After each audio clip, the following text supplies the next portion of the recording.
Will millennials or Gen Z ever be able to buy a home? Well, stick around, grab a coffee or some popcorn. I got the answer coming up your way next.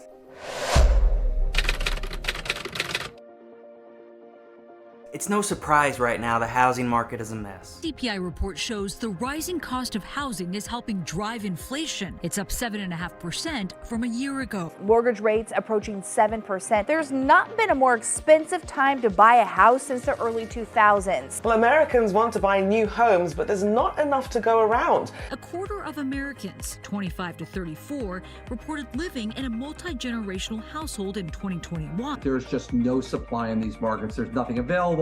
We've been undersupplied for a long period of time now. With high interest rates, high housing prices, and low inventory, a lot of millennials and Gen Z are asking themselves, am I ever going to be able to buy my first home? Well, today I'm going to answer that question for you. Before I get into it, I would greatly appreciate if you guys would smash that like and subscribe button. It really helps the channel out. I really want to boost the signal to help those prospective home buyers get the guidance that they need. It doesn't take but just a second to do it. I'd greatly appreciate it. Now let's get into it. So 74% of all Americans still view home ownership as the benchmark for achieving the American dream.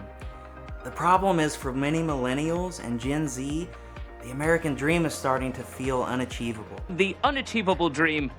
There's a lot of frustrations and concerns from younger people about why it's so difficult to buy a house. And so for those that aren't aware, let's go through some of the numbers and some of the things that are going on today that are making it so difficult. The National Association of Realtors report came out for June 2023, and the numbers are kind of disappointing. The median national housing price is at $410,200, the second highest of all time. The first highest, you ask? Well, that was June of last year at $413,800.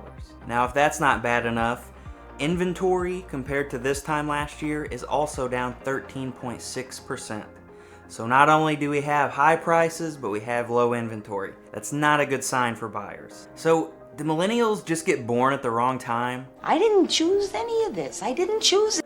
I mean, most of us started out our careers during or right after the Great Recession, and so this led to many people not being able to find jobs in their respective career field that they went to college for, or it led to them having to take jobs that were paid quite a bit less than what they had anticipated. I can't find the right job. The Great Recession also led to builders slowing down the rate that they were building houses, actually cutting it almost in half. So if you look at the numbers of homes being built after the Great Recession, the numbers per year are half of what they were in the 3 decades prior to the Great Recession.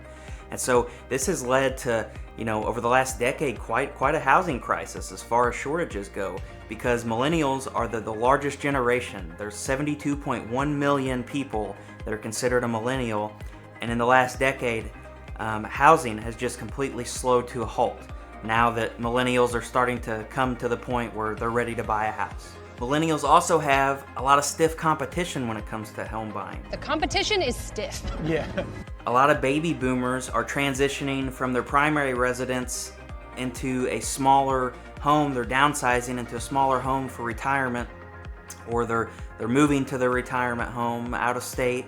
And a lot of these baby boomers generation are cash flush. Not only that, but then there's also large investment firms that now have come into the picture. These large investment firms are snatching up family homes, left and right, and they're all cash buyers.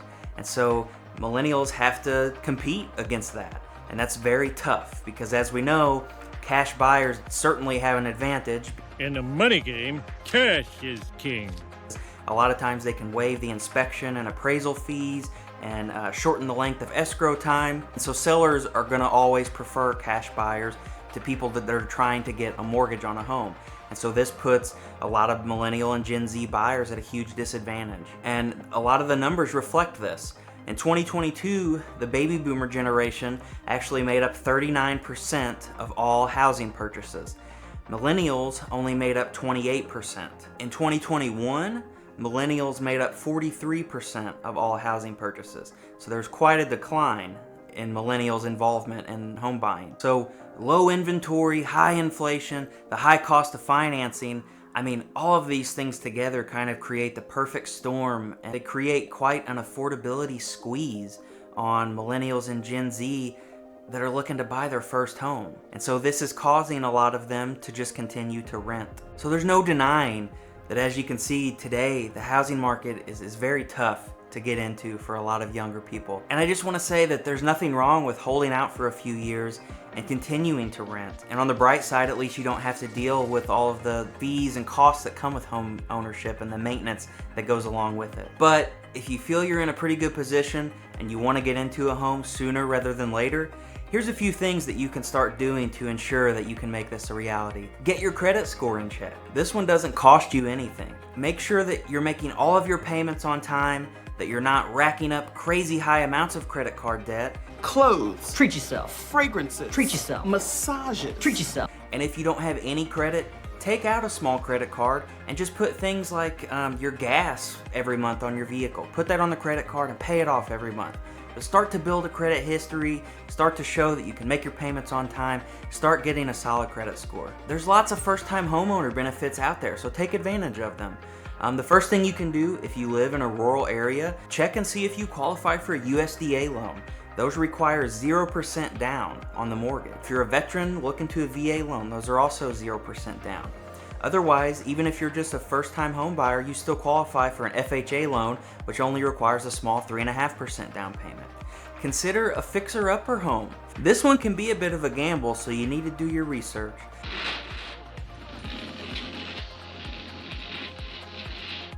But if you can find a home that looks ugly on the outside or needs a lot of updating on the inside, you're not going to have as much competition when you try to buy the home, and you're going to be able to get the home for a lot cheaper than a lot more desirable ones that are out there. Now, what you can do, get into the home cheaply, spend the next couple years fixing it up, and that's actually a great way that a lot of people build wealth. Is what you can do, you live in a home for at least 2 years as your primary residence. If you sell that house for a substantial profit, you don't have to pay any capital gains on the value of that home. So get that sweat equity in the home. It's called sweat equity, David. Buy a house that needs some work, fix it up over the course of 2 years, and now you can sell that home for a profit, not have to pay any taxes on the profits that you made, and then now you can start looking into maybe a home that fits your needs a little bit better. This one might not apply to everyone, but if you have a fully remote job, you might consider relocating to a lower HPI area. HPI is the house price to income ratio. It's no surprise that if you live in Southern California, buying a house is going to be a lot more of an expensive endeavor than buying one in mid-Missouri, for example. This is a lot. This is a lot. If you have the means or the desire, consider looking across the country at places that have a lower cost of living and a lower HPI index, so that getting into a home is going to be a lot easier for you. Now, what's nice is you don't have to live there forever. At least not permanently. Like I mentioned earlier, get a house that has a lower upfront cost, move into it, stay there a couple years, and then you can still sell it for a profit, take advantage of the appreciation over the years, and then maybe after you save up some cash, look into moving back to the desirable area that you want to live. And a lot of times you can even move just an hour or two away and find homes that are a lot more affordable. Make sure that you shop around with banks and lenders. You know, you go to lots of different dealerships and look at lots of options when you're buying a car. Why would you not do the same thing when you're looking at buying a house? You might be shocked when you find out that after going to 5 lenders, the 5th lender is able to get you a lot lower of an interest rate and a lot better of a deal than all of the other ones were. This is so much better. So shop around and make sure that you're getting the best rate. Find out how much house you can afford and stick to that budget. I'm not really sure what's worse, not being able to get your first home or getting your first home and then realizing, oh crap, I really can't afford this home. We can't afford this place. So make sure you get a house you can afford and stick to it. There are lots of loose rules you can follow for this and online calculators. I really like NerdWallet's home affordability calculator because not only does it take into account your income and things like that, but you can also put in what part of the country you live in. Get your finances right. While home ownership can be a rewarding and exciting adventure, if you're not financially prepared, it can be a disaster. I've made a whole other video in the past talking about things that you can do right now to start getting your financial situation in better order, so I highly recommend checking out that video right here. So, will millennials ever be able to buy a home? Yes, certainly you can. If you do all of the things that I've outlined in this video, I promise you, you will be well on your way into getting your first home and achieving the American dream. And if it's any consolation, I'm a millennial myself and I own a home. So there's just some motivation. So keep your head up, focus on the end goal, and stay consistent with your savings, investing, and keep your eye on the prize. Best of luck to you, and until next time.